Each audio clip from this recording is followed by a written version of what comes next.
So I'm writing things right now, but I had to check in. This sort of keeps me responsible, I guess. I don't know what is the word. Um, Gotta follow up on some things. But I just really had to check in because I was actually hit with a pretty crappy depression. I'm still in it. It coincided with PMS and me getting my period on the full moon.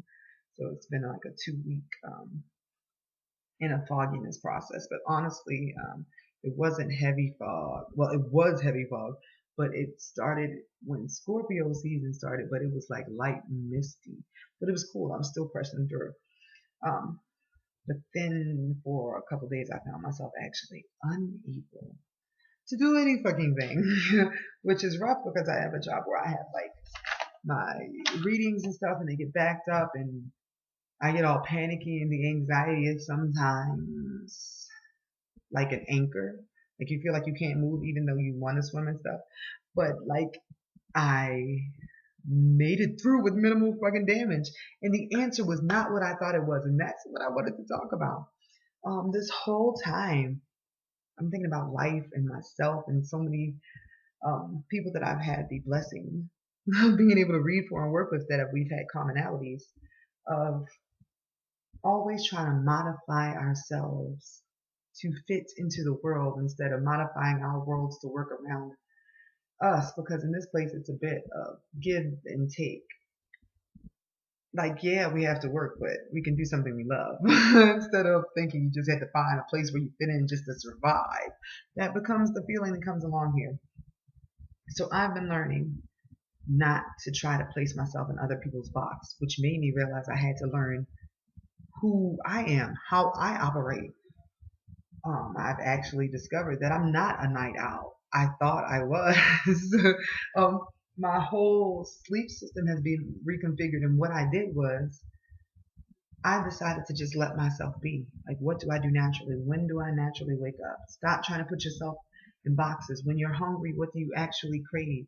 I started caring about myself, and I did not realize before that I was not caring for myself. I spent so much time making sure everybody else was good, and in my mind, if everybody else was good, I'm good. And I think there's something moms can relate to, that we so often really start basing our wellness off our children. I saw one of my friends had postpartum depression this week, and I meant to reach out to her, and as I'm actually going to now that I remember doing this video, because I think I lived with postpartum, and it never went away, and I didn't realize it. It's just I never became the person I was before I had children again. And when you are a mom, when you are a parent, I don't know what it is like for guys, so I don't want to just say mom, but survival mode kicks in a different way. It's no longer just you, because there's something about you being you. You can survive anything. That's fabulous. Like, if I got to take care of me, it's good. But when it's kids and making sure they survive and they literally like need you, that is the constant thing in my head, and didn't realize for years that I had put myself off. So when this fog of depression came over, I realized depression is the accumulation of all the emotions that you did not release when they needed to be released. Um, like any trauma that you have had, any time that you did not say what you wanted to say, when that time comes back around, that planet sends back out that emotion that you had left in there, you're going to feel it because your body has to process. And that's why these things come through in layers. Like the planets trigger layers in this astrology and stuff. Um, and just Scorpio season, for me, it triggers my layers in my fourth house of family. So imagine Scorpio in fourth, if you know what that is. But it triggers for me. So any issues I have with maternal figures in my life, my mom, any female things, are coming back up for me, even though I didn't initially realize what that is. But for me, this time around, it was about my relationship with myself as a mother and my relationship with my children, and seeing that I can recognize in them traits that probably came about from times when I had postpartum depression and I wasn't in the best position. Like, I was taking care of them, but I wasn't emotionally there, and I didn't recognize it, because when you're in depression, sometimes the fog, it all can feel like you're drowning. And I was drowning and I was doing everything, but I couldn't express that I was drowning because there's a shame behind it as a mom. And keep in mind, my children are 16, 14, 12, and 8 now. Like, that's small gaps in between, but like, there's a little bit of time when I got my swag back, but for the most part, like, it never really came there, and I never figured out how to take care of myself again. And honestly, when it stems back to my relationship with my mother in my childhood, I don't know if I ever learned how to take care of myself. Or to care for myself like I should. I was the oldest child. When you become the oldest child, you're sort of the one that looks out for the other ones, especially when you have a single mother who's always working. You sort of become mom for other people, and that is the pattern I keep perpetuating, always looking out for other people. And then one day I looked in the mirror myself and I'm like, holy shit, I am not even remotely the person I was, but not in the way that I thought I was. So being able to look at other people and not realizing, hey, you're not facing other things that need to be taken care of, really hit me hard. Especially now when I have a job where literally my job is helping other people with their problems. So I got locked in a space of not having any space. I felt like I could not take any more in from anybody else's stuff because all of my stuff was like pouring out. Like, I was crying randomly, and it wasn't a depression. Like, you know how sometimes depression makes you want to feel like you died, but it didn't feel like that. It felt like a purging. So when I realized that this was going to move through me regardless of whether I wanted it, and I couldn't work through it, and I couldn't fight against my body, but that I should not fight against my body, because this comes from so many times of needing to cry or needing to do something and having to work or having to do A, B, C, and D, and denying myself my own feelings, being so disciplined and having to take care of A, B, C, and D that sometimes physically my psyche, my mind, my body can't take it anymore, and it shuts down. That is what depression is. Your body saying, I can't take being unhappy anymore. I just want to go into the dark space. And so I allow myself to chill. Sometimes I just sat in silence. Sometimes I watch movies, laughed at cartoons, stupid stuff, spend some time with my kids, just chilling, trying to figure out what isn't working for me anymore.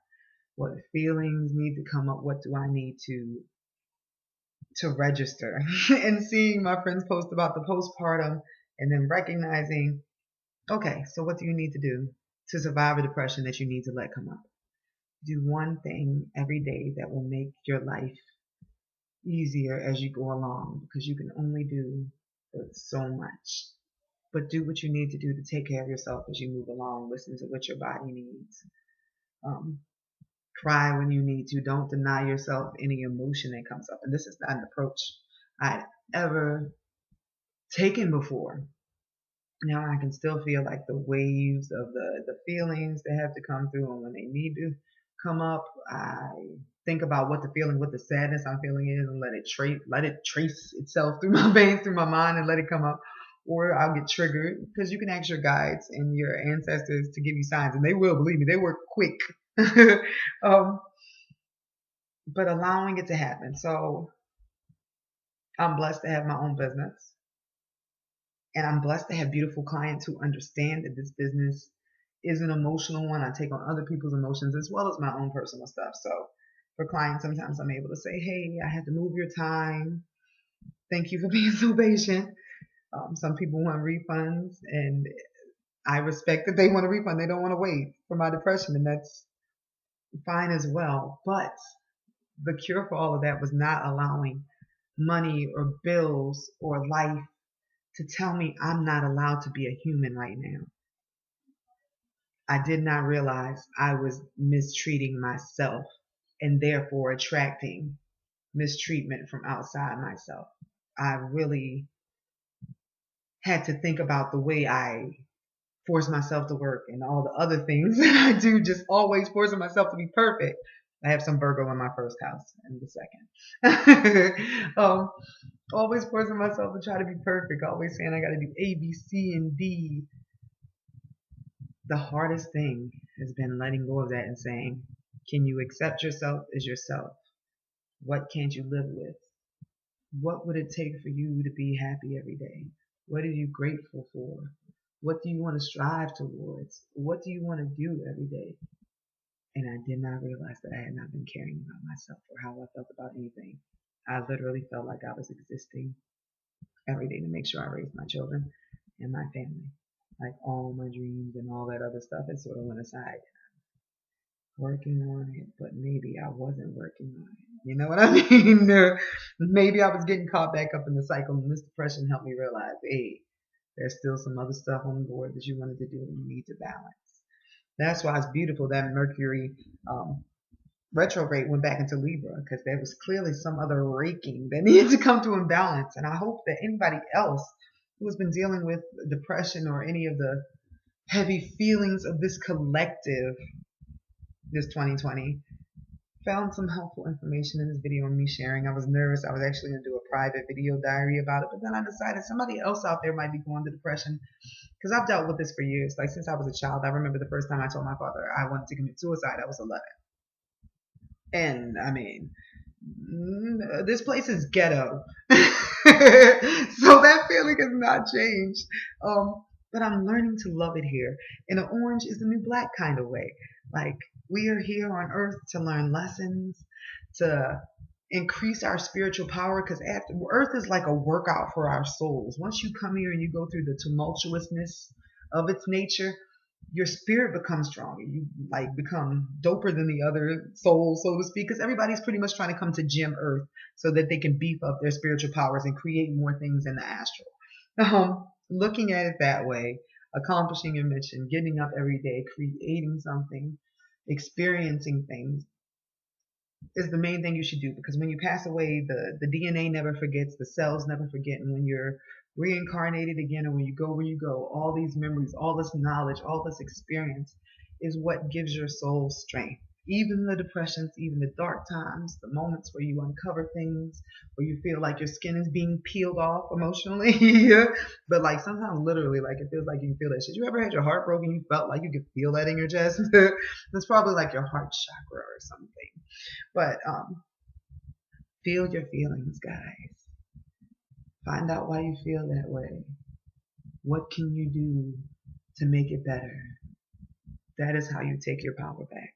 Don't be afraid of your own feelings. This is me learning a powerful lesson and sharing it with you guys as I go along. Thanks, guys.